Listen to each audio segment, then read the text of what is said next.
আসসালামু আলাইকুম রহমতুল্লাহি ওবারাকাতু। সবাই কেমন আছেন? আশা করি সবাই ভালো আছেন। আপনাদের দোয়া ইনশাআল্লাহ আমি ভালো আছি। অনেকে জানতে চাইছিলেন যে কাতার থেকে ইউরোপে যাওয়া যায় নাকি। আমি বলবো অবশ্যই যাওয়া যায়।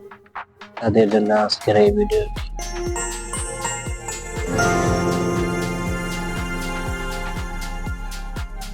প্রথমে বলবো, যারা কাতার থেকে আপনি ইউরোপে যাইতে চাচ্ছেন, অবশ্যই তাদের জন্য সুসংবাদ। তারা কাতার থেকে ইউরোপের যে কোনো কান্ট্রিতে আপনারা যেতে পারেন। কাতার থেকে যাওয়ার সবচেয়ে সহজ মাধ্যম, আপনি কাতার থেকে যে কোনো কান্ট্রিতে, যে কোনো দেশে, সারা বিশ্বে যে কোনো দেশে যেতে পারবেন। অবশ্যই কাতার থেকে সেই সুযোগটি রয়েছে।